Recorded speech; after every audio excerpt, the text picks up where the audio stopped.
Welcome back to Tartan Lullaby.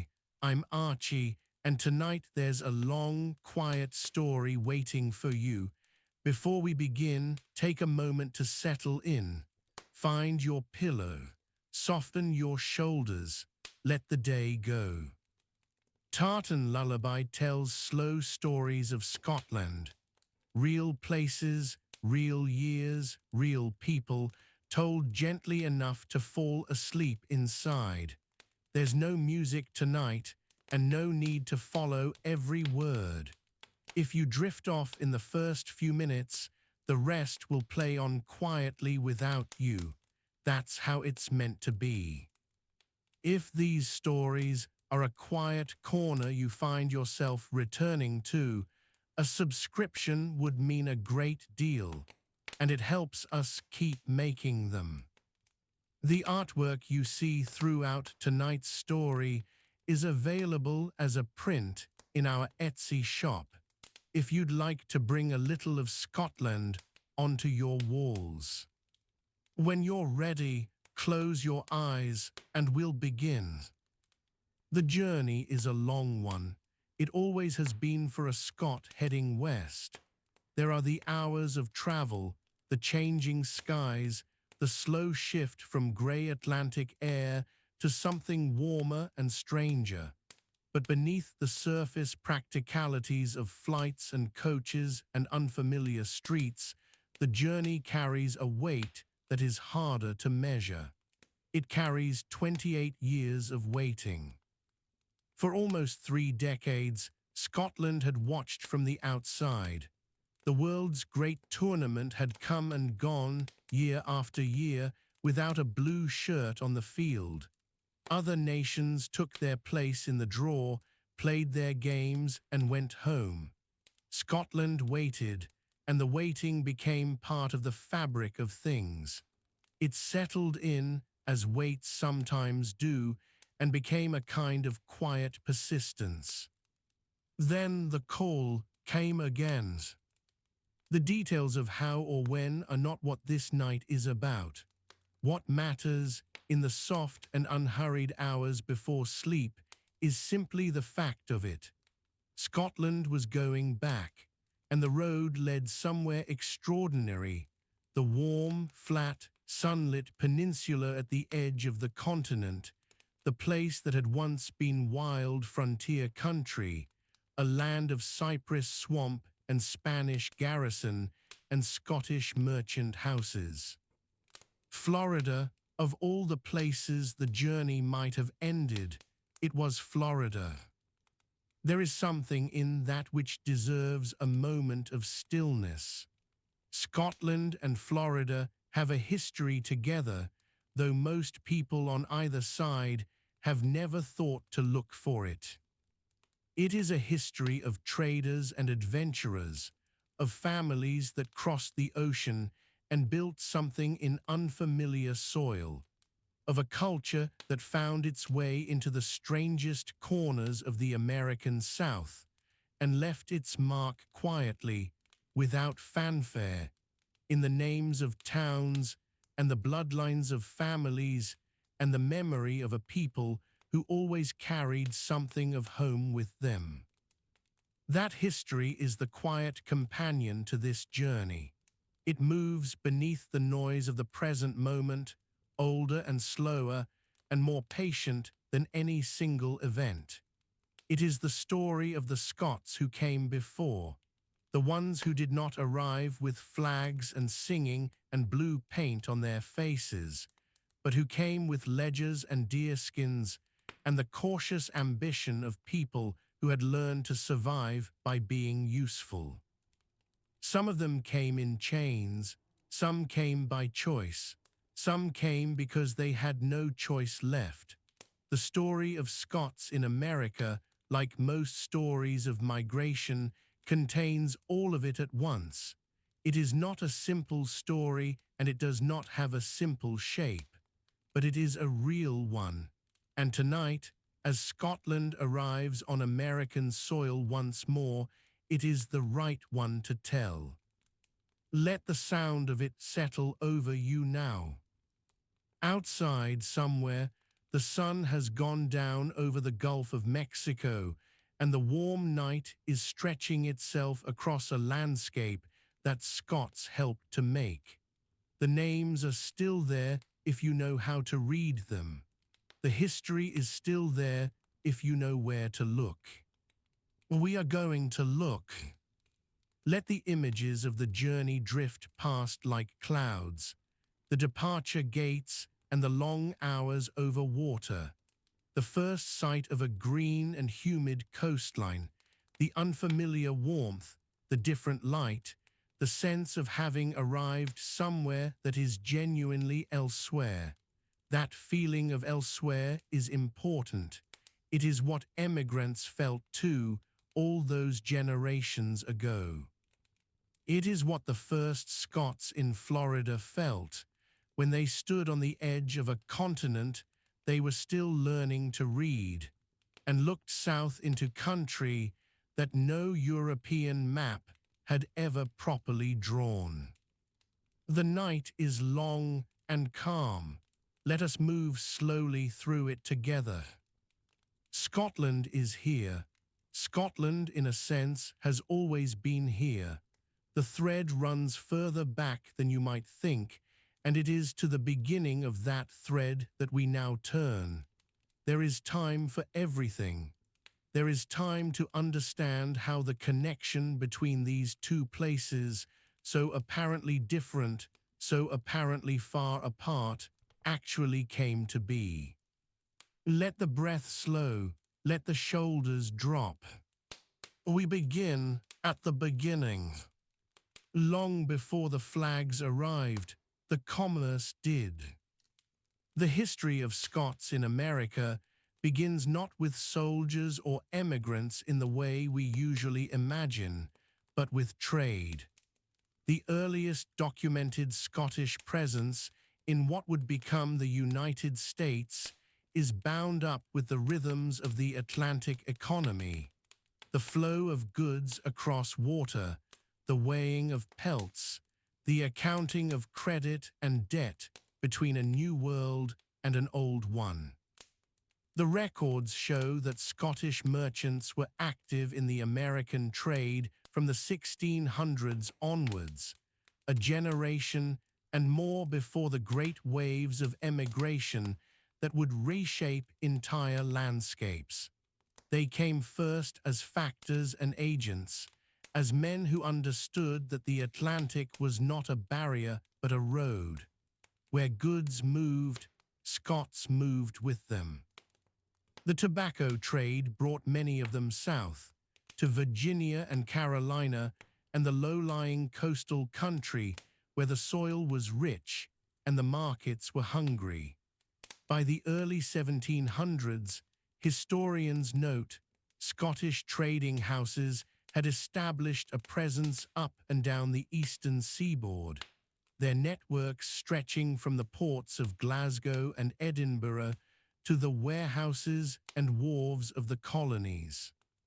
But trade in that world did not stop at the tide line.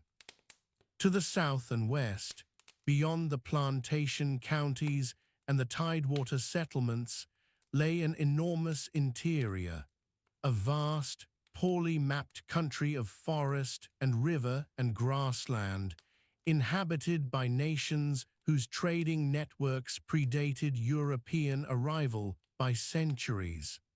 The deerskin trade was the hinge that connected these two worlds. Deerskins were currency in the early American South. They were light enough to carry, durable enough to travel long distances, and valued highly in the leather workshops of London and the continent. The deer of the American interior were hunted in numbers that historians have described as extraordinary, and the skins moved east along trails and rivers toward the coast, changing hands at each stage of the journey. Scots were drawn into this commerce early and deeply. The records suggest they were well placed for it, accustomed to operating on margins, accustomed to moving between cultures, accustomed to the kind of careful diplomacy that trade in uncertain territory required. The Scottish merchant in the American South was often a man who had learned, by necessity, to be useful to many parties at once.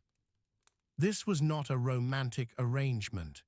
The deerskin trade was bound up with the transformation of the southeastern interior in ways that were sometimes violent and always disruptive. European goods moved west: guns, ammunition, metal tools, cloth, rum. Skins and furs moved east. The nations of the interior were pulled ever deeper into a commercial relationship with the colonial world, one that shifted the terms of their existence in ways that took generations to fully reckon. The Scots who participated in this trade were not, by and large, men who troubled themselves with these larger consequences. They were merchants, they were good at their work, and the work took them far south. Further south than most people now remember, into the hammocks and pine barrens and river deltas of Florida, which in the 18th century was not yet American at all. It was Spanish, then British, then Spanish again, a peninsula that changed hands with the geopolitics of European empire, while the interior peoples who actually lived there watched and adapted and endured.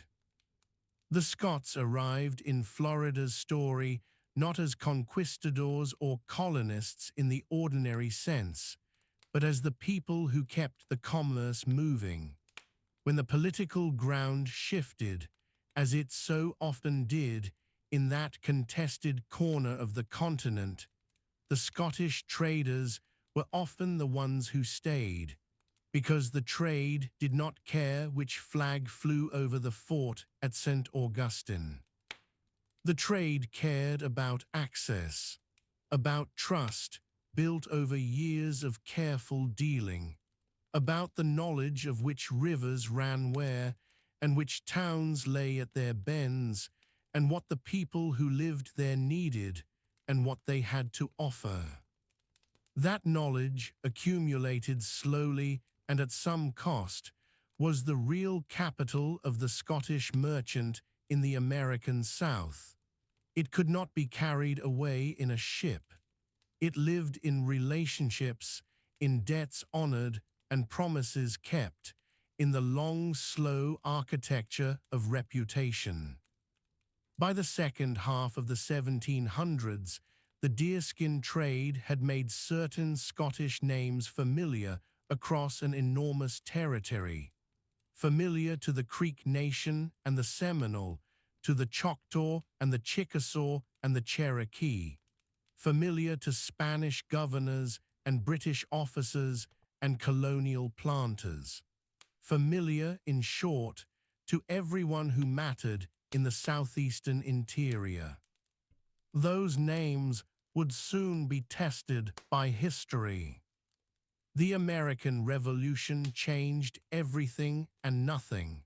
The political map was redrawn. New nations claimed sovereignty over territories that had been somebody else's possession the month before. Loyalties that had seemed permanent became liabilities overnight.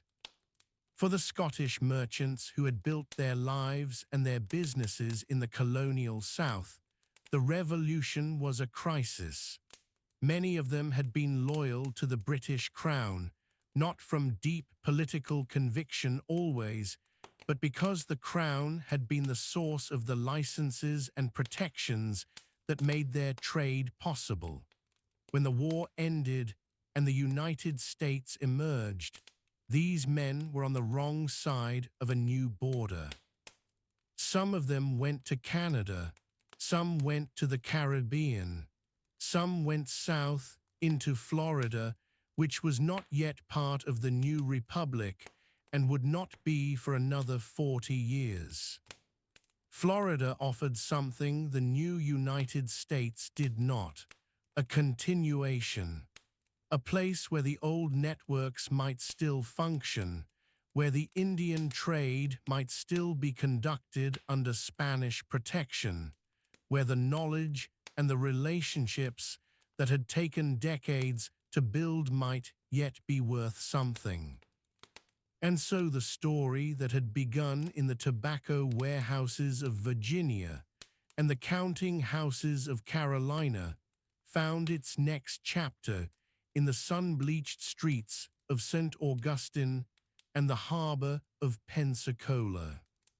The Atlantic had pulled the Scots west, the Revolution pushed them south, and in Florida, something remarkable was about to be built. In 1783, the world shifted. The Peace of Paris ended the American Revolutionary War and redrew the map of eastern North America. Britain ceded the Floridas to Spain, the power that had held them before. It was a diplomatic transaction conducted in a Paris salon, and its consequences were felt most immediately not by diplomats or generals, but by the merchants who had built their livelihoods under the British flag. Among those merchants were a group of Scots in St. Augustine who faced a choice. They could leave with the British evacuation, as thousands of loyalists were doing, loading their possessions onto ships and accepting the loss of everything they had built. Or they could stay. They stayed. William Panton, John Leslie, Thomas Forbes, William Alexander, Charles McLatchy. These were the names that would come to define the next chapter of Scottish commerce in Florida.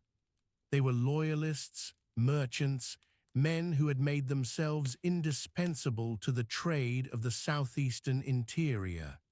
And they understood something that the Spanish administrators who inherited Florida did not. Spain wanted to maintain peace with the native nations of the southeast. The Creeks, the Seminoles, the Choctaws, the Chickasaws, the Cherokees.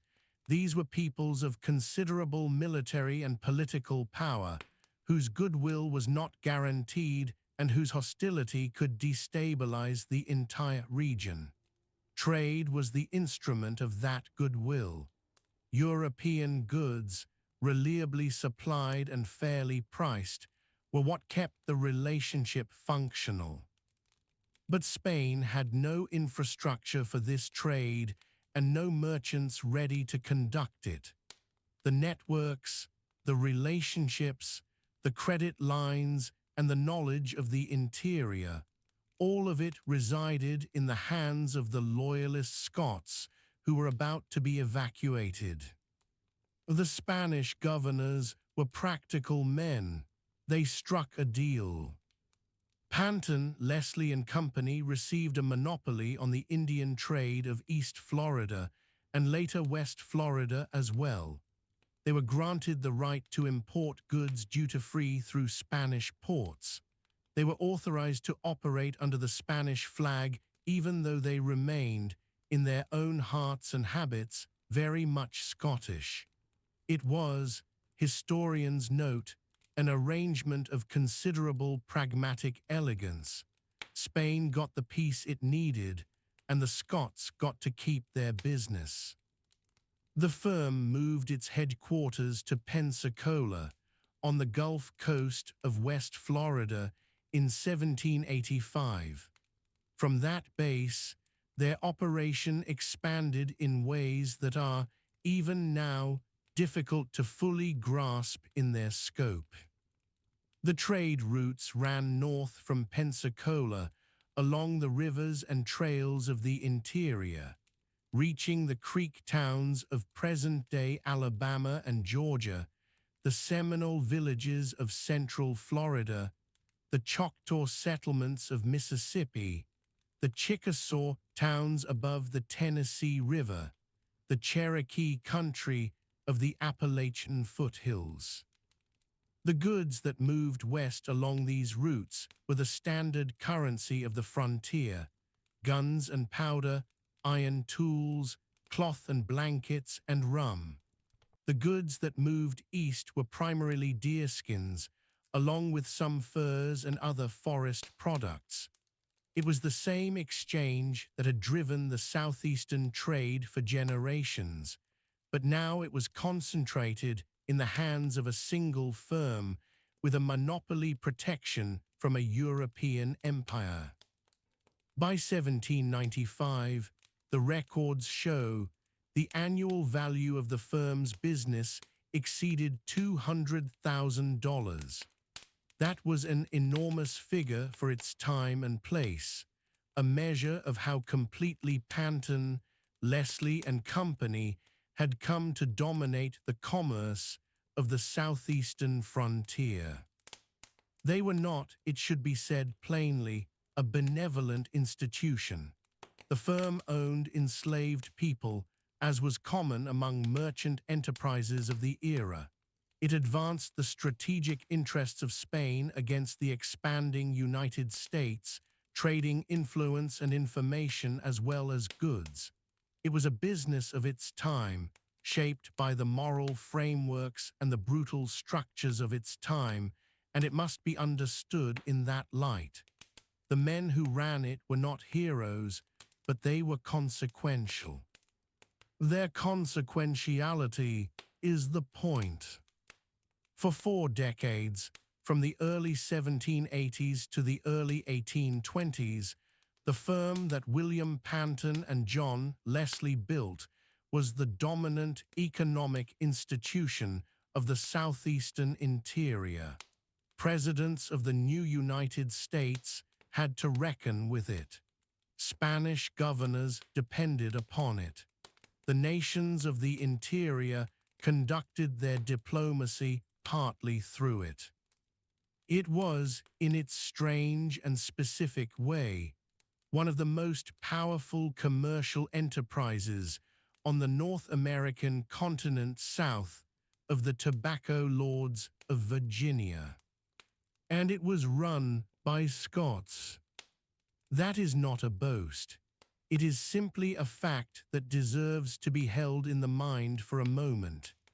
In the late 18th century, in the Palmetto Scrub and the cypress swamp of Spanish Florida, a group of Scottish merchants held together a commercial network that stretched from the Gulf of Mexico to the mountains of Tennessee.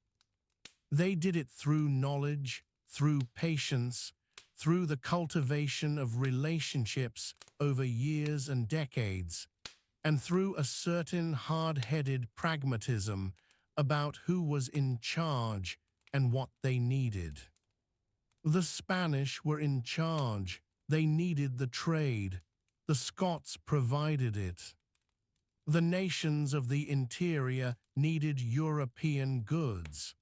The Scots supplied them and took the skins in return.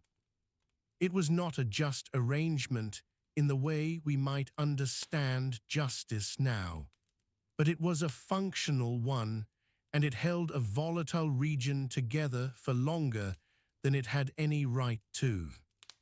When the United States finally took possession of Florida in 1821, the infrastructure they inherited, the network of trails and trading posts and relationships, was largely the creation of the men who had gathered in St. Augustine in 1783 and decided, against all the obvious logic of the moment, to stay.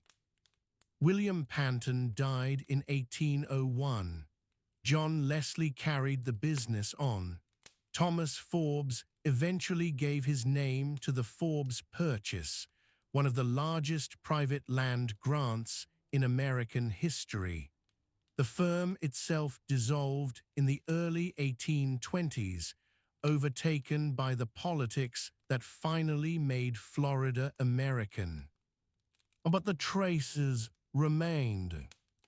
The trails they had mapped became roads. The relationships they had built became part of the complicated heritage of the peoples who had traded with them. The town of Pensacola, where their headquarters had stood, remembered them in the names of streets and the records of churches. And the deerskin, once the currency of all this commerce, is gone from the trade now. But the Spanish moss still hangs from the live oaks along the routes they traveled, and the rivers still run where their canoes once ran, and the history of it all sits quietly in the archives, waiting for someone to sit down and listen. Tonight we are listening. Let the Pensacola night settle around you. Let the Gulf of Mexico breathe slowly in the darkness, as it has breathed since long before any of these men arrived, and as it will breathe long after all of their names have faded from memory. The trade is over, the firm is dissolved, but the story endures. We will come back to it tomorrow night. There are lives that refuse to belong entirely to one world. They straddle languages and loyalties, bloodlines and borders. The life of Hob Hilly-Miko, known to history by the name Alexander MacGillivray, was one of those lives. It is a story worth settling into carefully. He was born around 1750, near a place that would one day become the city of Montgomery in Alabama. His father was Lachlan MacGillivray, a man who had come to the American colonies from Scotland, from the lineage of the clan chiefs of the MacGillivrays.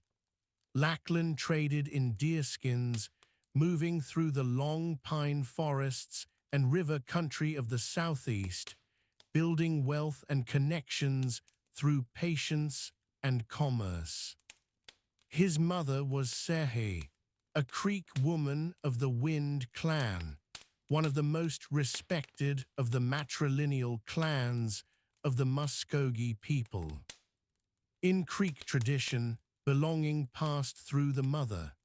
Whatever a man's father might be, his people, his clan, his place in the world came from her side. And so Alexander MacGillivray, though he carried a Scottish name and a Scottish father's trading contacts, was fully and unambiguously Creek.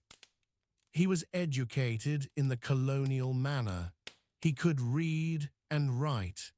He understood how documents worked, how treaties were composed, what a trading contract actually meant beneath its formal language. At a time when the southeastern frontier was a contested space between Spanish Florida, British interests, and the new American Republic, those skills were not minor things. He also inherited his father's network. Lachlan MacGillivray had relationships with traders and merchants across the region. When those relationships passed to his son, they carried weight that went beyond sentiment. The records show that MacGillivray rose to become the most powerful Creek leader of his generation. He negotiated the 1784 Treaty of Pensacola with Spain, securing Spanish support for Creek territorial rights against American encroachment. He became a Spanish commissioner. He dealt with the Americans. He kept the balance, as much as any single person could, between three empires competing for the same land and the same peoples. Historians note that he was a man of considerable strategic intelligence, someone who understood that the Creek people's survival required playing powerful forces against one another rather than capitulating to any single one of them. He was not a romantic figure in the way that legend sometimes shapes such people. He was a practical man navigating a genuinely dangerous situation, and he did so with considerable skill. The records show that Thomas Jefferson met him in 1790 and noted, among other things, that MacGillivray held a position in the trading firm of Panton, Leslie and Company, not as a named partner, but as a silent one, a presence behind the ledger that gave him a financial reach few on the frontier could match. The exact nature of that arrangement has been a subject of historical discussion. What is clear is that the connections between the firm and the Creek leadership ran deep, and that MacGillivray sat at a point where those connections met. He died in 1793, still a relatively young man. He was in his early 40s by the historian's reckoning. And when he died, he was buried in the garden of William Panton, the Scottish merchant whose firm had traded across the southeastern frontier in Pensacola. A Creek leader buried in a Scotsman's garden beside the water of a Spanish harbor. There is something in that image worth sitting with quietly, not as a symbol of loss or of conquest, but simply as a fact that resists easy framing. He had held the world at a particular angle, and he had held it for as long as he could. The Wind clan had given him his place in the world. His Scottish father's name and his Scottish father's contacts had given him tools. What he did with both was his own. The records show that the Creek people faced generations more of pressure after his death. The forces he had worked to balance did not remain balanced. History moved in the way that history does. But in his own time, in his own territory, navigating three empires at once with literacy and patience and shrewd alliance-making, he was a figure of genuine consequence. He left no simple story behind. That is perhaps the most honest thing that can be said of him. He belonged to more than one world, and he made of that belonging something formidable. The pine forests where he was born are mostly gone now. The river country has changed beyond recognition, but the name persists in the records, in the treaties, in the accounts of the time. Hobahili Miko, Alexander MacGillivray, a Creek leader with a Scottish father, buried in a Scottish merchant's garden in a city that had once been Spanish. Let that settle gently, as history sometimes must. Every now and then, history produces a figure so improbable that the temptation is to improve on the story, to round the edges, to make it neater than it actually was. Gregor MacGregor does not need improvement. The plain facts are strange enough. He was born in Edinburgh on the 24th of December, 1786. Clan Gregor, a Scottish soldier who found, after the Napoleonic Wars subsided, that he did not particularly want to stop fighting. The records show that he went to South America during the independence campaigns, serving under the revolutionary forces in Venezuela and New Granada. He held the rank of general. By some accounts, he was thanked by Simon Bolivar himself. He returned to the Atlantic world with a military title, a certain ease with proclamations, and a talent for making modest resources, appear considerably larger than they were. In the spring of 1817, he turned his attention to Florida. Florida at that time was Spanish territory, but only barely. Spain was exhausted and distracted, its grip on the distant colony loosening month by month. The frontier was restless with freebooters, privateers, and adventurers who sensed that the colony was waiting to fall. MacGregor assembled a small force, gathered some ships, and sailed toward the northeastern coast of Florida. His target was Amelia Island, a barrier island just south of the Georgia border. On that island sat a Spanish garrison at a place called Fort San Carlos, protecting the town of Fernandina. By late June of 1817, MacGregor's force arrived. The Spanish commander surveyed what was coming and made a calculation. The historians who have studied this episode note that he vastly overestimated the size of the attacking force. Perhaps MacGregor had arranged things to look that way. Perhaps the commander simply panicked. Either way, on approximately the 29th of June, 1817, Fort San Carlos surrendered. Not a shot was fired. MacGregor walked into Fernandina at the head of a force that had taken a Spanish fortress through theater rather than combat. The following day, he raised a flag. He called it the Green Cross of Florida, a white diagonal cross on a green field. He proclaimed that the territory now belonged to a new entity he named the Republic of the Floridas. He issued proclamations. He appointed officials. He signed documents with the title of Commander-in-Chief.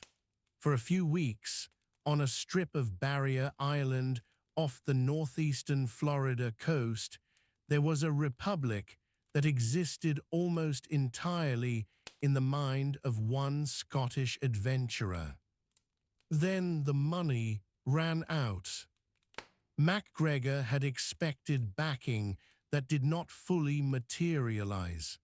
The Republic needed supplies, pay for soldiers, and the basic material infrastructure of governance. None of it arrived in the quantities he had counted on. By September, he had sailed away, leaving the island in the hands of a lieutenant he had appointed, a man who promptly sold his support to a French privateer named Louis Ory.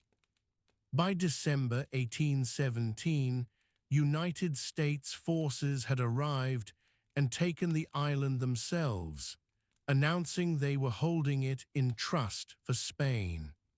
The island would formally become American territory with the Florida Purchase of 1819. The Republic of the Floridas lasted perhaps 2 months in any meaningful sense. It governed nothing beyond a few streets and a harbor. Its founder had left before the paint was dry on his own proclamation.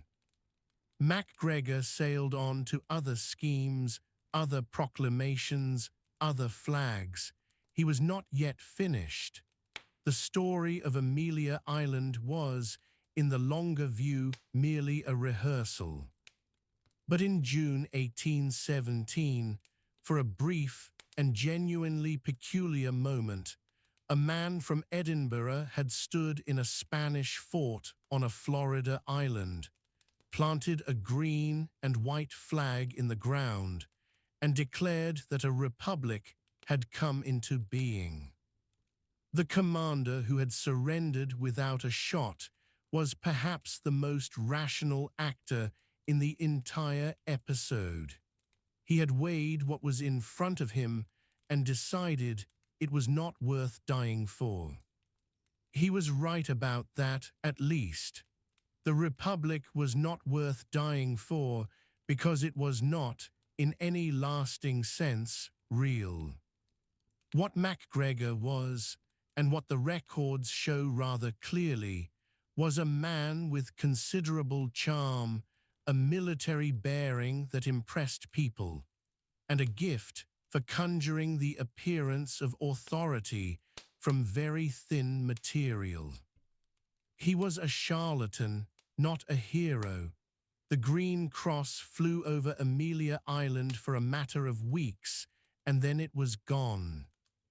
The island remained. The story remained. And somewhere in the records of the short and peculiar life of the Republic of the Floridas, there is a kind of wild, tragicomic truth about what ambition without foundation actually looks like. Let the Green Cross settle gently into the Spanish night. Let it come down quietly, as flags of invented republics usually do. Gregor MacGregor left Amelia Island in the autumn of 1817 and sailed away from one adventure toward a far larger one.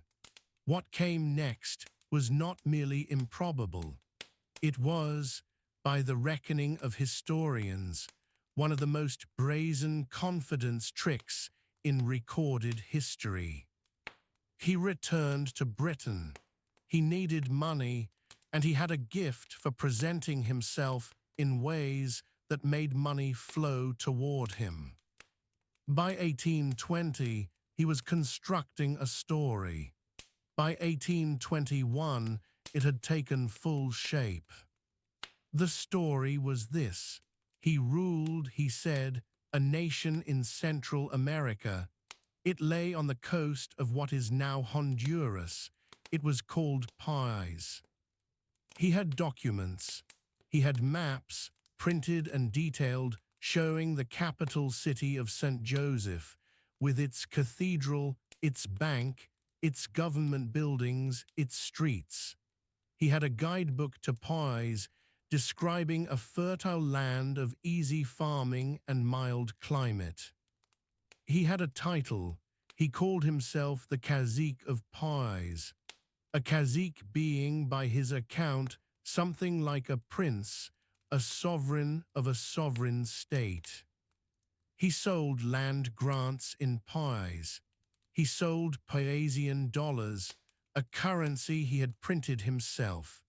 He told people that the colony was ready for settlers, that the land was cleared and waiting, that a new life could begin almost immediately upon arrival.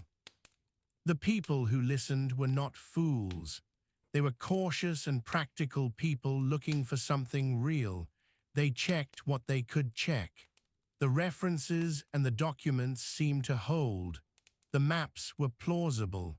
MacGregor was persuasive in the way that only certain people are persuasive, with a stillness and a certainty that makes doubt feel like rudeness. The records show that around 250 Scots emigrated to Pies. They boarded ships in late 1822 and in 1823, carrying their tools and their savings and their hope, and they sailed across the Atlantic toward a country that did not exist. What they found on the Honduran coast was jungle. There was no cathedral. There was no bank. There were no streets. There were no cleared fields, no government buildings, no welcome party from an established colonial administration. There was mosquito-ridden swamp, tropical fever, and an absence so complete that it took some time for people to understand fully that they had been deceived. The historians who have studied this episode with care note that more than half of the emigrants died. They died of fever and dysentery and exposure and the accumulated effects of a journey that ended in nothing. Those who survived were eventually rescued. Ships were dispatched when news of the situation reached Britain. The survivors came home with nothing. MacGregor was charged with fraud in France, where he had attempted a second scheme using the same invented nation. The French courts eventually acquitted him. He continued to live under his invented title until his death in 1845. The dignity in this story does not belong to him. It belongs to the people who believed. They were not gullible in any shameful sense. They were people who wanted a better life and were given false tools to pursue it. They had read the maps and trusted the documents and put their faith in a man who had cultivated the appearance of trustworthiness without the substance. That is not their failure, that is his crime. The pie scheme sits in the historical record as a lesson that is uncomfortable to absorb, because it demonstrates how completely a skilled deceiver can construct an alternative reality, detailed and internally consistent, that holds up right until the ships arrive at the wrong shore. MacGregor never apologized. The records show no evidence that he felt remorse. He simply moved on to the next scheme with the same composure he had carried into every previous venture. The Amelia Island adventure had been a kind of audition. He took a fort without firing a shot and invented a republic for a few weeks, and the worst consequence was embarrassment and the loss of a flag. Pies was the full performance. A country of 250 people was led into a jungle on the basis of documents that a man in Edinburgh had written at a table, imagining a place that was not there. It is one of the oldest shapes in human history. The person with the map who knows the map is false, and the people who follow the map because they have no reason not to trust it. Settle into that truth quietly. It asks for no embellishment. The jungle is still there. The city of St. Joseph was never there. And somewhere in the archives of Scotland, there are the names of 250 people who boarded a ship toward a dream, and of whom more than half did not come home. That is what the records show. Something broke in Scotland after 1745. The defeat at Culloden was not simply a battle lost. It was the end of a way of living that had shaped the Highlands for centuries. The British government moved with deliberate intent to dismantle the clan system, banning the Tartan, restricting the carrying of weapons, undermining the authority of the chiefs who had led their people since time out of memory. Historians note that the transformation was not immediate, but it was thorough.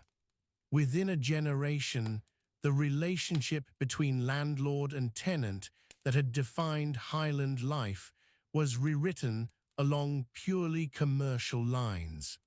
The chief who had once been the father of his people became, in law and in practice, a proprietor. The land itself changed. By the late 18th century, the records show that sheep had become more profitable than people. The great Cheviot flocks spread across the upland glens. Crofting tenants who had farmed the same ground for generations found their leases not renewed, their townships cleared to make way for grazing. The process had no single name at the time. History would call it the clearances. The manner of it varied from place to place and landlord to landlord. Some evictions were carried out with a degree of notice. Others were more abrupt. Historians record instances of thatch burned, walls pulled down, families left on the roadside in the rain. The details differ, the pattern does not. Where did they go? Many went first to the coast. Landlords offered small parcels of poor shoreside land where displaced families were expected to turn to fishing or kelp harvesting, industries that rarely provided the promised livelihood. The coast held them for a time, but not always for long. The emigrant ships offered another answer. Canada drew the largest numbers. The records show significant movements to Nova Scotia, to Cape Breton, to Prince Edward Island, to Upper Canada. These were cold and forested places, distant from everything a displaced Highlander had known, and yet they offered something the cleared townships could not, land that a family might actually hold. Historians note that emigration from Scotland had begun well before the clearances proper. The aftermath of 1745 had already started the flow.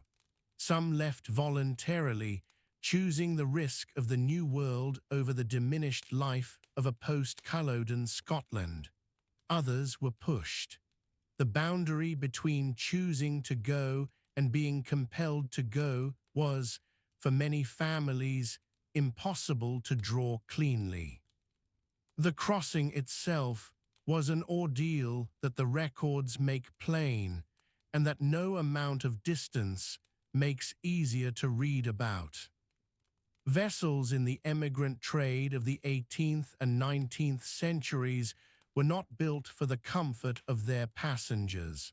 Space below decks was measured in inches rather than feet. Crossings took weeks, sometimes longer if the winds were contrary. Disease traveled with the passengers. The Atlantic in winter was not a forgiving ocean. And yet they went. Historians estimate that tens of thousands of Scots left in the decades of the clearances. The movement was large enough to empty some glens entirely. Communities that had existed for centuries simply ceased. The Gaelic language went with them. In some of the Canadian settlements to which they travelled, it persisted long after it had faded from the original glens. The south of the United States drew a smaller but significant portion of the Scottish emigrant stream. The Highland clearances sent the majority of its displaced people northward and westward across the Atlantic, but the lowland and border areas of Scotland had their own patterns of movement, and some of those patterns led south. Scots had been moving into the American South since the colonial period. The clearances added to that flow without defining it entirely. What they carried was not wealth. Most of the families who boarded the emigrant ships carried very little in material terms. What they carried was knowledge, how to work land in difficult conditions, how to build from almost nothing, how to hold together under pressure. They carried names and languages and the memory of places they would never see again. The Gaelic word for longing for a lost home has no clean translation into English. The condition it describes, however, needs none.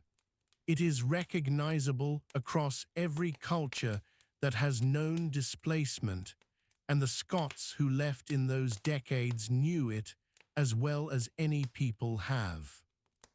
The clearances have sometimes been told as a story of heroism or as a story of pure victimhood. Historians tend to resist both framings. What the records show is something more complicated. People making impossible choices under impossible conditions, some of them surviving and even flourishing in the places they reached, others struggling for years or dying before they found solid ground. What they built in the New World is a separate chapter, but the leaving deserves to be held for a moment in itself. A fleet of ships on the grey Atlantic, families with everything they owned in a bundle, children who had been born speaking Gaelic looking out at an ocean they had no language for, the hills of home growing smaller and then disappearing entirely in the sea mist behind them. The records show they crossed. The records do not show and cannot show what it cost. Florida in 1882 was a different country from the Florida of today. The orange groves and the railway lines and the resort towns were just beginning to take shape. The land along the Gulf Coast was still largely undeveloped, subtropical and salt-washed, dotted with small settlements of people making their way in a new and unfamiliar climate. It was into this landscape that two Scottish merchants arrived with a piece of their homeland in their memory. The records show that Dunedin was founded in 1882. The men who established it, J.O. Douglas and James Somerville, were Scots. They had brought with them, across the long distance between their original home and the Gulf Coast of Florida, a name that carried everything such a name can carry. They called it after Dunedin. That is the Scottish Gaelic name for Edinburgh. It means, in its oldest sense, the fort on the hill. Edinburgh has been called by that name for longer than written records in the region extend. It is the city on the rock, the capital, the place that stands at the centre of Scotland's sense of itself. To give that name to a small settlement on the Gulf Coast of Florida was an act of memory. It was not a claim of equivalence. No one looking at the flat, sunlit shoreline of Pinellas County could mistake it for the volcanic ridge and grey skies of Edinburgh. The landscape is as different as landscapes can be. The Gulf breeze is not the North Sea wind. The palms are not the oaks. But the name said, we came from somewhere. We remember. We carry the place we left even here in this heat, on this foreign shore, within sight of this very different water. Historians note that this practice was not unique to these two men or to this town. Scottish emigrants throughout the centuries named their new settlements after the places they had left. Nova Scotia means New Scotland in Latin. Cape Breton, New Glasgow, Inverness in Canada. The pattern of naming runs through the whole history of Scottish emigration like a thread. Dunedin, on the Gulf Coast of Florida, is a part of that thread. What Douglas and Somerville built was modest by any measure. A small town, a post office, the beginnings of a commercial settlement. The citrus trade would help it grow. The railway, when it came, connected it to the larger world. People arrived and stayed. The Scottish name held. It is still Dunedin today. The records show that the name has never been changed, never anglicized into something less recognizably its origin, never traded away for something that might have seemed more locally appropriate. In a state of many names derived from many different sources, Dunedin keeps its Gaelic heart. The town has grown into something the founders could not have imagined. It sits on the Gulf, a cheerful and prosperous place, with a waterfront and a main street, and the kind of unhurried small-town life that people move to Florida in search of. Its Scottish heritage has become something more than a name on a sign. Historians note that the Dunedin Highland Games have been running since the mid-1960s. Decade after decade, in the Florida spring, the Games have brought together Scottish clans and societies, pipe bands, Highland dancers, the caber and the hammer and the sheaf. The records show attendances of around 10,000 people at peak years, and the presence of 35 or more clans and societies in the clan village alone. Florida's largest and oldest continuous Highland Games take place in a town named after Edinburgh. The Scottish American Society of Dunedin has roots stretching back to the late 1970s. A Scottish cultural centre has followed. School pipe bands have taken root. The annual games have drawn competitors and visitors from across North America and beyond. All of this from a name that two Scottish merchants placed on a map in 1882. There is something in that fact worth sitting with quietly. Not the commerce or the tourism or the impressive attendance figures, but the simpler thing underneath it all. Two men far from home gave the home's name to the place where they were, and it stuck. And a century and more later the name is still there, and the heritage that came with it has grown rather than faded. The Gulf Coast light falls differently from the Edinburgh light. Warmer, broader, less angled. The water here is green-blue rather than the grey of the Firth of Forth. The winters are mild in a way that no one who has felt a Scottish winter would take for granted. But Dunedin is still the name. However far a person travels, and however different the destination from the origin, the names carried across the water have a kind of permanence that outlasts the people who carried them. J.O. Douglas and James Somerville are long gone. What they named is still there. A wee Edinburgh on the Gulf, holding its own in the sun. If you look at a map of Florida and you know what you are looking for, you begin to see it. Not immediately. Florida's place names draw from Spanish and from the languages of the peoples who were there before any European arrival.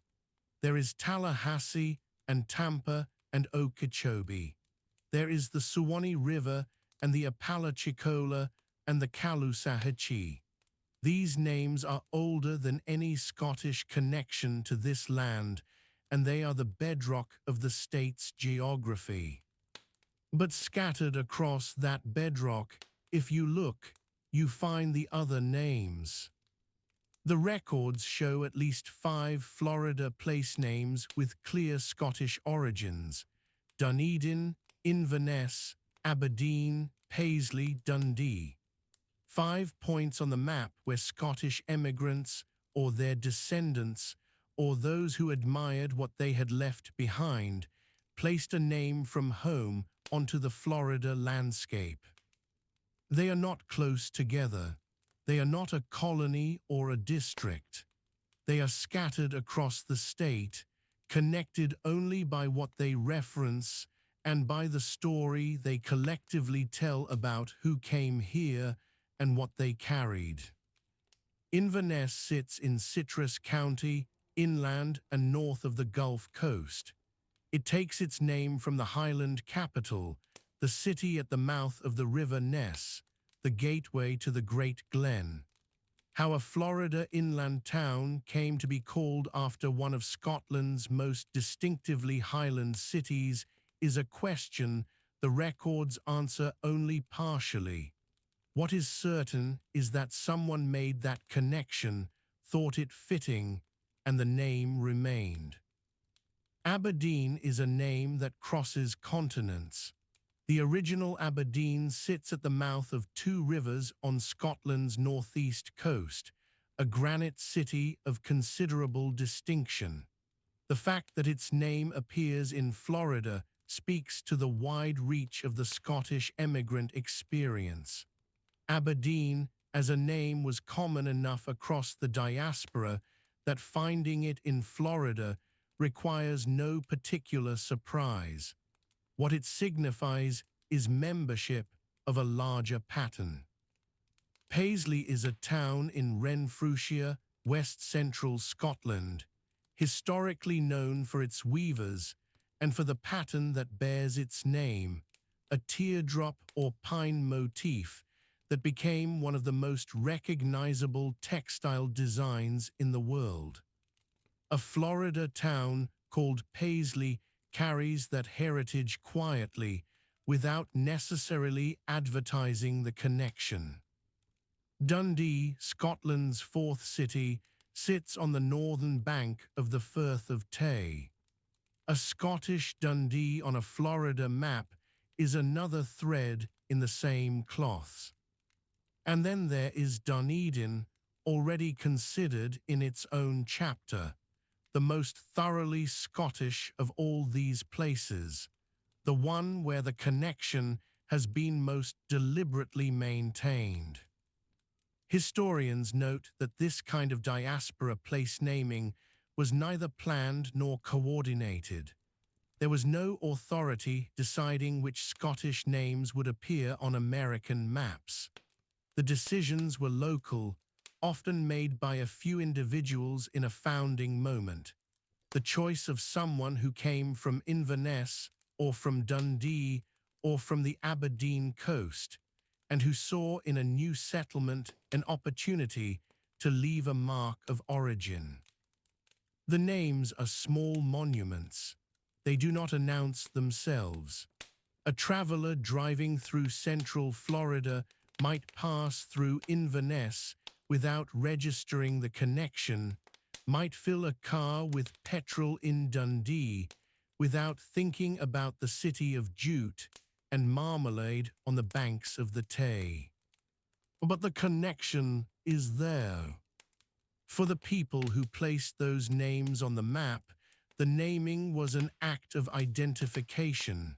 It said, "We are from somewhere.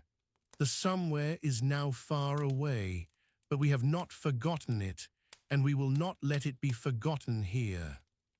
The historians who have studied Scottish emigration to the Americas note that name preservation was one of the primary ways in which scattered communities maintained a sense of shared identity.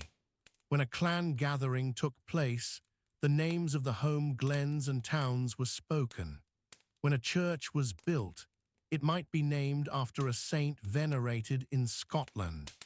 When a settlement needed an identity, a Scottish name gave it one that connected the new community to a longer story.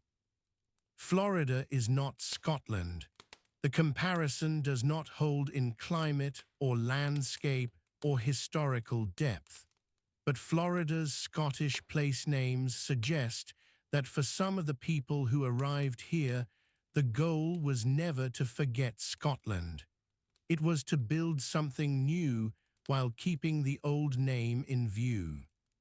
There is a particular quality to the names themselves that deserves a moment. Inverness, Aberdeen, Paisley, Dundee, Dunedin, these are not generic or interchangeable names. They are specific. Each one points to a particular place, a particular landscape, a particular set of associations for anyone who knows Scotland. Inverness is Highland Northern Gaelic-speaking in its roots. Aberdeen is northeastern granite, proud of its independence from the Central Belt. Paisley is West Coast industrial, a weaver's town. Dundee is a river estuary city with its own character. The people who named these Florida places did not choose vague or generic Scottish references. They chose the specific names of the specific places they came from or knew. The Scottish map of Florida is a quiet one. It does not shout. It does not announce itself on the interstate signs with particular fanfare. But it is there for whoever wishes to trace it, a scattered geography of memory that runs from the Gulf Coast to the inland counties and back out again. 5 names, 5 points where the distance between Scotland and Florida contracted for a moment, where someone looked at a new place and reached for an old name, where the ocean that separates the two countries was briefly, in the act of naming, made smaller. The diaspora always carried more than it could physically transport. The furniture, the tools, the seeds for planting, these were limited by what a ship could hold and what a family could afford. But a name costs nothing to carry. It weighs nothing in a trunk. It needs no tending on the voyage across. It simply travels, and then it stays. Scotland in the 21st century is thousands of miles from the Gulf Coast of Florida. And yet, each year, in a small city on the Pinellas Peninsula, the sound of pipes rises over palm trees and salt air, and something very old comes alive again in the Florida sun. This is Dunedin, the town the Scots built, and the town that has never forgotten it. The Dunedin Highland Games and Festival has been running since the mid-1960s. Historians of the diaspora regard it as the oldest continuous Highland Games in Florida and the largest. What began as a modest gathering of people who wanted to remember where they came from has grown, decade by decade, into something remarkable. On the days the games are held, around 10,000 people come to watch and to take part. The clan village fills with between 35 and 50 clans and Scottish societies. Some families have been attending for generations, children who are now grandparents bringing their own grandchildren to the same ground. The caber is tossed as it was tossed in the Highlands. Men and women compete in the heavy events, the hammer throw, the sheaf, the stone put. These are ancient tests of strength that came from farming communities and clan gatherings in a country that looks nothing like this one. Yet here they are, intact, in the Florida warmth. The pipe and drum championships draw competitors from across the state and beyond. Pipe bands that have trained through the Florida summer, practicing in car parks and community halls, take the field in formation. The sound carries a long way in flat country. People who have never set foot in Scotland stop and listen. Highland dance is part of the games too. Young dancers in full tartan, trained in the same steps that have been passed down for centuries, perform the sword dance and the Highland fling on the same grass where the heavy athletes compete. The tradition is meticulous. It does not bend to the climate. There is a Scottish cultural centre in Dunedin, a permanent home for the community's history and its artifacts. The Scottish American Society of Dunedin has been active since the late 1970s. These are not casual enthusiasms. They represent a sustained, committed effort by people who chose to carry the culture with them and to keep it lit. Beyond Dunedin, other Florida Highland Games have grown up across the state. The Central Florida Scottish Highland Games take place near Winter Springs.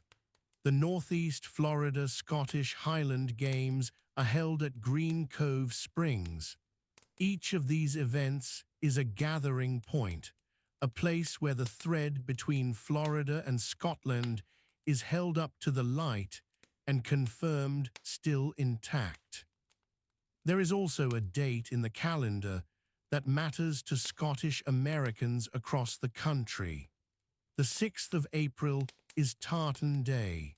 It marks the anniversary of the Declaration of Arbroath, the letter sent to Pope John XXII in 1320, in which the nobles and people of Scotland asserted their right to freedom and their loyalty to a king who would defend it. That document has a particular resonance in America because it is often cited as an influence on the American Declaration of Independence, written more than 4 centuries later.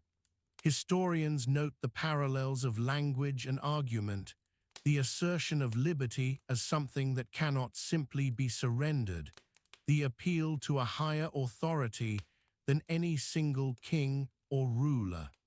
The connection is often cited, and it gives Tartan Day a meaning on both sides of the Atlantic. On the 6th of April, Scottish Americans gather in cities and small towns across the United States to celebrate that inheritance. There are parades and pipe bands, readings and ceremonies. In Florida, in cities far from Dunedin, people put on tartan and remember a document written in a medieval abbey in Angus, 700 years ago, that still speaks to something. What the Highland Games and Tartan Day share is a quality that is worth pausing on here in the quiet. They are not simply performances of nostalgia. They are acts of transmission. The people who organize them, who compete in them, who bring their children to them, are doing something deliberate. They are deciding that this will not be lost. The Scottish Highlander who crossed the Atlantic in the 18th or 19th century did not choose to leave Scotland easily.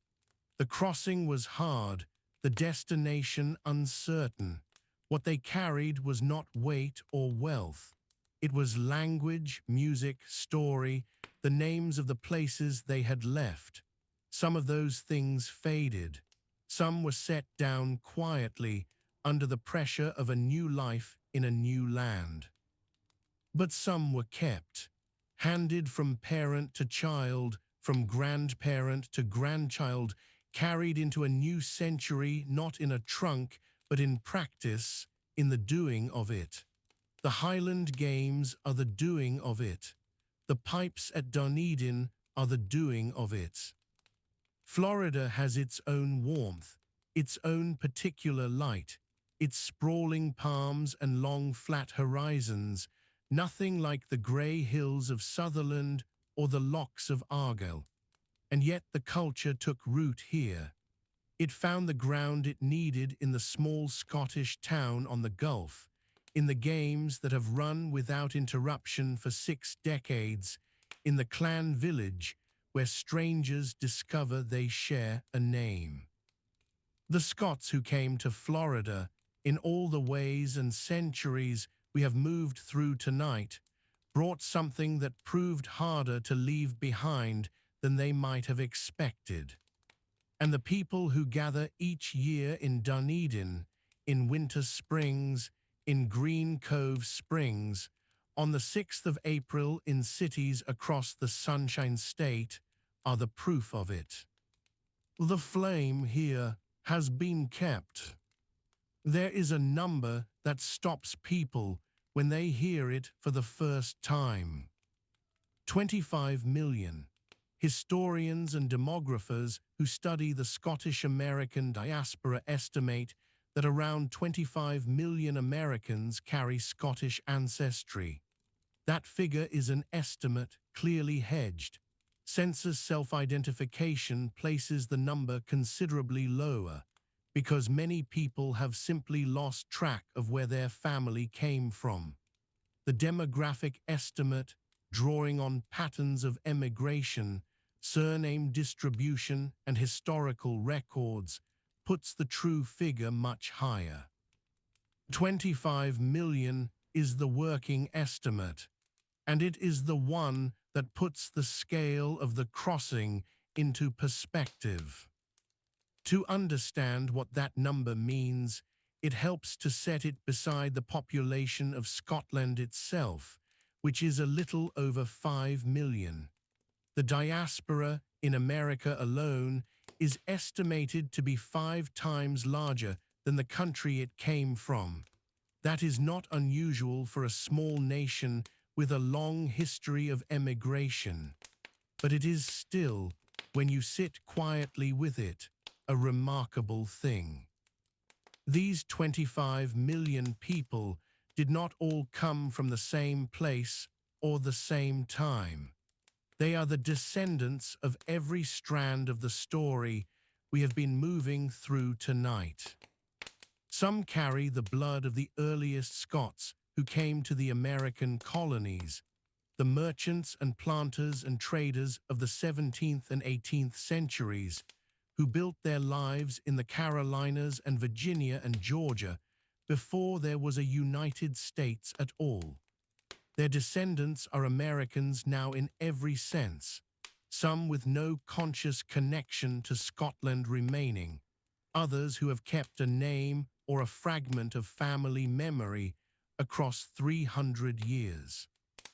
Some are the children and grandchildren and great-grandchildren of the loyalist traders who came south after the Revolution, the men of firms like Panton, Leslie and Company, who chose to stay in Florida when the flags changed, who made their lives in Pensacola and St. Augustine, and along the trading routes of the southeastern frontier. Their line runs through the families of those towns, quietly, without necessarily knowing its own origin. Some carry the ancestry of men like Lachlan MacGillivray, the Scottish deerskin trader whose son Alexander became one of the most powerful Creek leaders of the 18th century. Alexander MacGillivray's own descendants carry both Scottish and Muskogee Creek heritage, a blending of two worlds that happened on the frontier long before America had a settled view of what it was or who belonged to it. Some descend from the adventurers and soldiers who passed through Florida in the early 19th century, from the world of Gregor MacGregor and the men who followed him to Amelia Island in the summer of 1817. Not all of those men stayed, and the ones who did left traces in the peninsula's history that are still being traced by local historians today. And then there are the many, the great majority of the 25 million, who came in the bigger waves that reshaped the Scottish population between the 1740s and the late 19th century. The men and women who left after 1745, when the old Highland order was broken at Culloden and the years of suppression and clearance began. The families displaced by the landlords of the clearances, who chose to empty the land for sheep and deer and profit, loading their tenants onto ships bound for Canada and the Carolinas, and eventually for every corner of the Americas. The skilled tradespeople and professionals who left of their own will, drawn by the opportunities of a new world and the relative ease of the passage as the century turned. Dunedin, Florida, was built by two of them, J.O. Douglas and James Somerville, Scottish merchants who arrived in 1882 and gave their new town a Gaelic name that meant Edinburgh, were two individuals from that long stream of ordinary emigration. They were not soldiers or adventurers. They were businessmen who saw a future in a warm place on the Gulf and made their lives there. Thousands of stories like theirs unfolded across Florida and across America, most of them unrecorded, most of them now simply submerged in the general population. What the estimate of 25 million captures is the weight of all of that movement. Every ship that left the Clyde or the Firth of Forth or the harbours of the Highland coast. Every family that stood on a dock and watched the land go back. Every child born in America to a parent who still dreamed in Gaelic or Scots. Every grandchild who grew up without knowing why certain words felt familiar, why certain music seemed to reach something deep. The census number is lower because identity fades. People who are 7 generations removed from a Scottish ancestor do not necessarily know it. They may have been told a family name once, may remember a grandmother's story about where the family came from, may have found it on a genealogy website with mild interest, and then moved on. But the ancestry is there. The demographers can find it in the patterns even when the individuals cannot. What the Highland Games in Dunedin represent, then, is not simply the preservation of a culture for those who know they have it. They represent a gathering point for a much larger, more diffuse inheritance, a place where the connection can be recovered, where someone who only vaguely knew they were Scottish can stand in the clan village and find a banner with their name on it and feel something shift. Tartan Day on the 6th of April serves a similar purpose at the national scale. Across the United States, it marks the anniversary of the Declaration of Arbroath and the contribution of Scottish people to American life and history. That contribution, as we have moved through this story tonight, has been woven into the founding fabric of the country, in the frontier trade that shaped the southeastern interior, in the towns with Scottish names scattered across the map, in the legal and educational and political traditions that Scottish thinkers helped to form. 25 million people carry some part of that weaving in their ancestry. Most of them will never stand in a Highland Games field or trace their line back to a specific emigrant ship. But the history is there in them, quiet and persistent, the way rivers run underground in limestone country, invisible at the surface, but shaping the land above. The descendants of every emigrant Highlander, every lowland trader, every soldier and merchant and reluctant exile who crossed the Atlantic in the 3 centuries before the modern world, are living ordinary American lives in cities and towns and small places across every state. Some are in Florida, walking streets that pass through towns named after Scottish cities, driving past a town called Dundee or Inverness without a second thought. They are, without knowing it, the continuation of a story that began in a cold northern country a very long way from here. The journey that brought the first Scots to this continent, the journeys that brought the emigrants and the clearance survivors and the merchants and the dreamers, those journeys ended in America. But the thread did not end with them. It passed on, generation by generation, thinning and stretching across the decades, until it became this: 25 million people who are, in some part, a wee bit Scottish. That is what it means to carry a memory you may not know you have.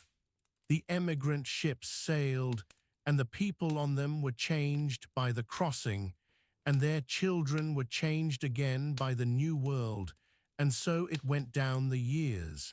But something came through, something persists. In the quiet of this moment, with the night settling around you, that is worth holding for a moment before sleep. The Scots who crossed the ocean did not disappear.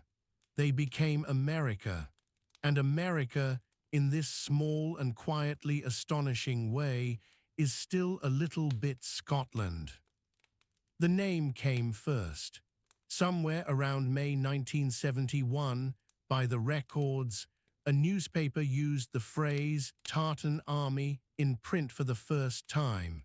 It stuck. It named something that had been forming quietly for years, a travelling tribe of Scottish supporters who followed their national team wherever the fixture list took them. Names have a way of making things real. But a name is only the beginning of a reputation, and reputations are earned, not declared. The travelling support of the early 1970s was passionate, enthusiastic, and not always well-behaved. They were football supporters in an era when football crowds could be rough around the edges, and Scotland's fans were no different from many others on that count. The warmth the Tartan Army would later become known for was something that had to be built, match by match and year by year. The summer of 1974 gave Scotland a first taste of what the wider world might look like. The national team had qualified for the World Cup in West Germany, and a contingent of supporters made the journey. It was an early rehearsal for something much larger, a proof of concept that Scottish fans could travel in numbers, could carry the flag to a foreign stadium and fill it with noise. The team went out on goal difference without losing a match. The supporters came home carrying something too, the knowledge that they could do this. Then came 1977. It is part of the story, and an honest account does not leave it out. Scotland had just beaten England at Wembley Stadium, one of the most famous results in the fixture's long history, and a section of the crowd poured onto the pitch. Goalposts were toppled. Turf was taken as a souvenir. There were arrests. The scenes were broadcast, and for a time they defined how outsiders looked at Scottish football supporters. That is part of the story. But stories continue. What happened in the years that followed is that the support began to evolve, quietly and deliberately, into something different. The pitch invasion was not who they wanted to be. The reputation it created was not one they were comfortable carrying. And so, gradually, a culture began to shift. Not by order, not by decree, but by the accumulated choices of thousands of individuals who decided, year after year, that there was another way to follow a football team. By the 1980s, the character of the travelling support was changing noticeably. They were turning up in large numbers, making a noise, celebrating their team, and then going home without trouble. They mixed freely with opposition supporters. They bought rounds in bars for strangers. They sang in town squares and laughed at themselves and showed a self-deprecating humor that made them genuinely good company for the cities that hosted them. The 1982 World Cup in Spain, the 1986 tournament in Mexico, the 1990 finals in Italy. Each tournament added another chapter to the evolving story of the Tartan army. The team rarely made it past the group stage, a source of heartbreak that the support wore with a kind of rueful pride, but the supporters themselves were starting to be spoken of in different terms. The warmth was becoming the thing people remembered. Sweden in the summer of 1992 was perhaps the moment that fixed it. Scotland were at the European Championships, and the travelling fans arrived in force, waving flags and singing, filling the squares of the host cities with colour and good humour. The people of Sweden noticed. Officials noticed. At the end of the tournament, UEFA awarded the Scottish support the fair play recognition. It was not something Scotland's fans had set out to win. It was simply a recognition of how they had conducted themselves. The Fair Play Award meant something because it came from outside. It was not Scots praising Scots. It was European football's governing body saying formally that this particular group of travelling supporters had conducted themselves with distinction, had enhanced the tournament rather than threatening it, had been the kind of guests a host city would welcome back. For the Tartan army, it was validation of a change they had already felt happening from within. The years between tournaments became part of the culture too.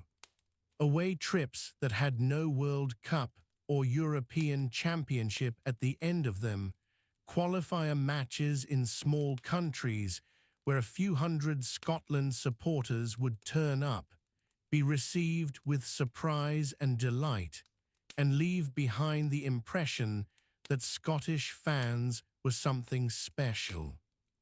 Stories filtered back about pipe bands in car parks in distant cities, about spontaneous singing in hotel lobbies, about supporters helping a local cause simply because someone had asked.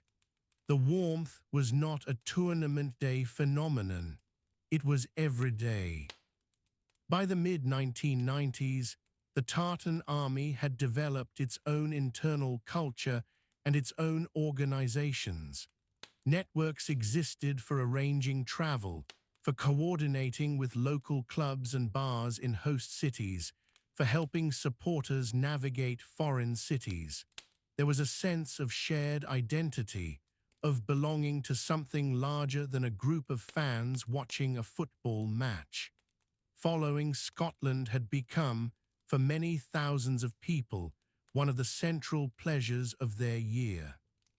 France in 1998 was the World Cup that would become the defining memory for a generation. Scotland had qualified again after some anxious months of qualifying, and the carnival of supporters that descended on the French cities of the tournament was enormous. The tartan was everywhere. The pipes could be heard across the rivers, and the French, who are not always easily charmed by foreign visitors, were charmed. Scotland lost their opening match in a fashion that might have triggered frustration or anger in supporters of a different temperament. Instead, the Tartan army danced. They headed to the next venue and sang all the way. When the group stage ended and Scotland were heading home again, something else was happening too. The journalists covering the tournament were writing about the supporters, not the results. Piece after piece described the Scottish fans as the best the tournament had seen. The spirit, the good humour, the openness, the sheer joy of being there even when things were going wrong.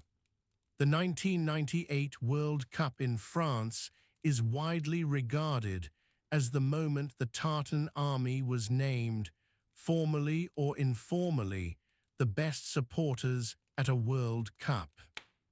by tradition and common journalistic testimony, that distinction belonged to them. And then the games ran out.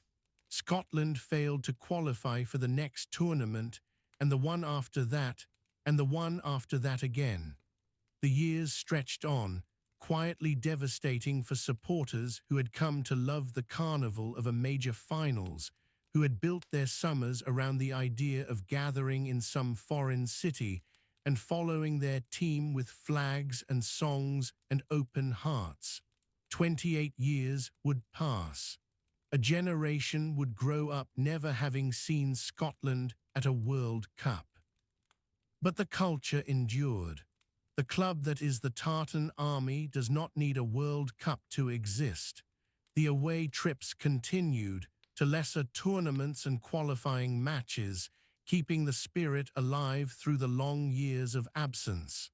The organizations continued. The shared identity continued. The warmth continued. And all the while, the reputation kept growing, carried by memories and by the people who had been there and could not stop talking about it. It is the nature of a reputation built on warmth that it does not depend on results. The Tartan Army became admired not because Scotland won things, but because their supporters showed up regardless, made the most of every moment, and left every city they visited slightly better than they found it. That is a rare thing in competitive sport. It is rarer than any trophy. The name that appeared in print around May 1971 had, in the decades that followed, accumulated a meaning that nobody could quite have predicted. It meant something particular, a way of following a team, a philosophy of support, a belief that the experience of the journey matters as much as any outcome at the end of it.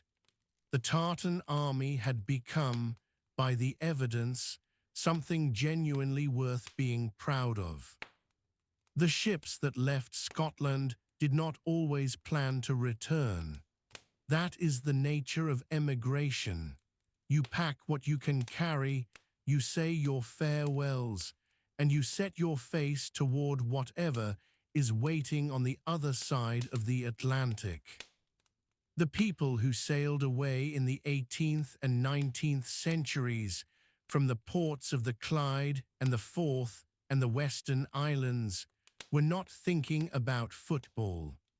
They were thinking about survival and about the futures of their children and about the hope that the new world might offer something the old one could not. They arrived in places that did not yet have names the world would recognize. The Florida they found was a frontier, a borderland where Spanish authority gave way in places to the silence of the pine flats and the rivers. Some of them traded along those rivers. Some of them built towns in the flat, sun-drenched land near the Gulf. Some of them married into the nations that had been there long before any European arrived, and left descendants who carried both names. They stayed. Their children stayed. Their grandchildren stayed. And after enough generations, the connection to Scotland became something you might discover in a surname or a family Bible or an old letter folded in a drawer. Florida carried Scotland inside it, quietly, for a long time. The name Dunedin sat on the Gulf Coast, and most people did not know what it meant. The descendants of Alexander MacGillivray and Lachlan MacGillivray walked the old Creek lands without thinking much about a Highland name where the family line had begun. The Panton family's trading posts were long gone, their records in archives nobody visited often. The connection was real and deep and almost invisible. But connections have a way of reasserting themselves.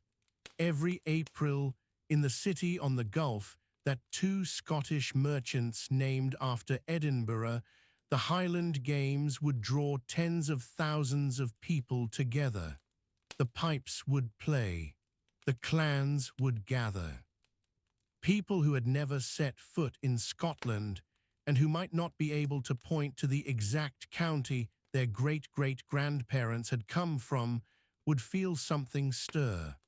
The records show that the Dunedin Highland Games have been running since the mid-1960s, growing year by year, drawing clans and societies from across the state. Florida's largest and oldest Highland Games. Scotland, quietly, had never really left. Historians estimate that somewhere in the region of 25 million Americans carry Scottish blood, by one reckoning or another. The exact number is difficult to pin down. Census figures and genealogical surveys produce different totals, and the definition of Scottish stretches across centuries of mixing and migrating and settling. But whatever the true figure, it is very large.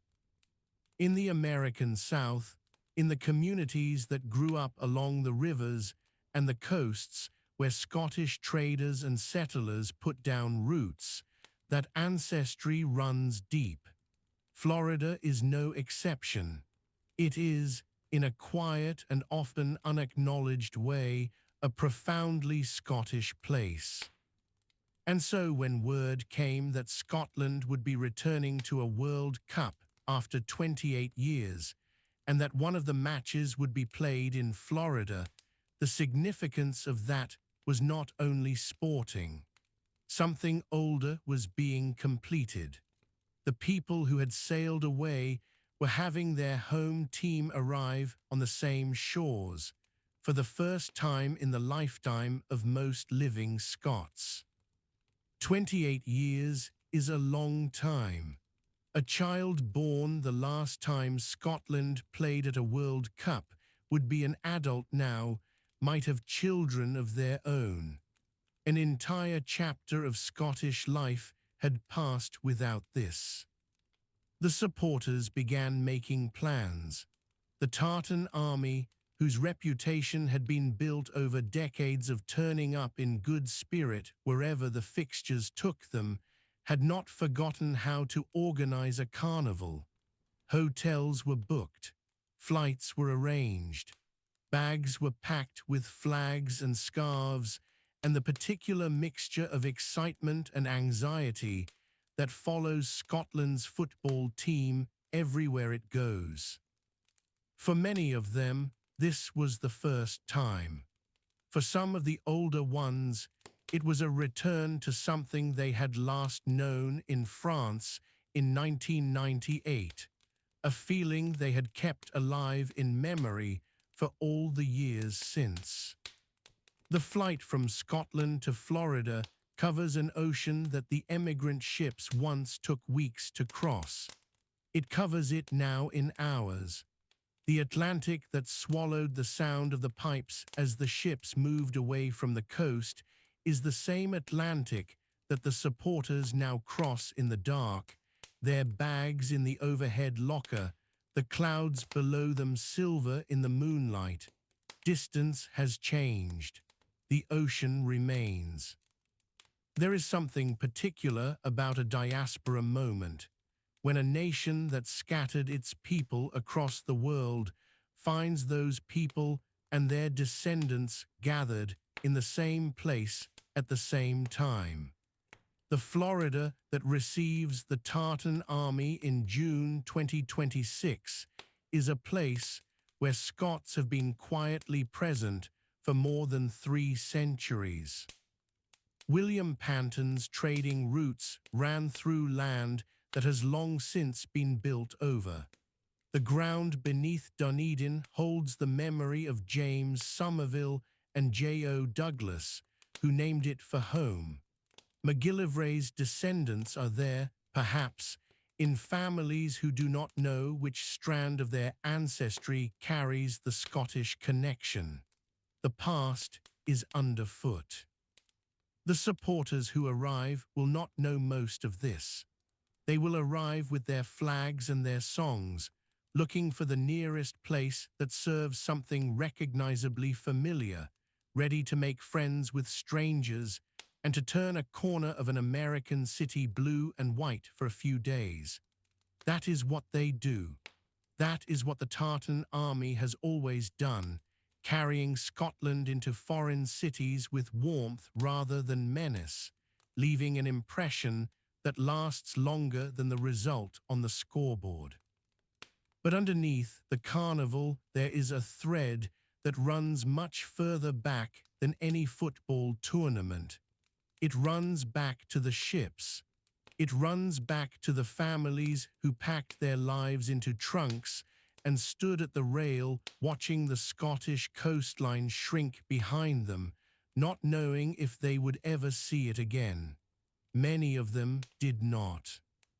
Many of them built lives of great dignity and purpose in the New World, raised families, founded towns, negotiated treaties, kept the old songs alive in new places. They did not disappear. They simply became part of something larger. Scotland's national team, arriving in Florida after 28 years away from the world stage, carries that weight without knowing it.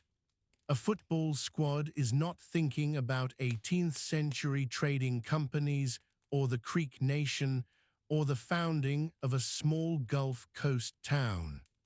They are thinking about what they have trained for, about the supporters who have crossed the Atlantic to be there.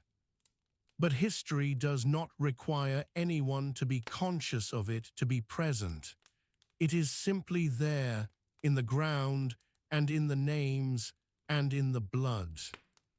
The saltire that the supporters carry arrived on American soil before.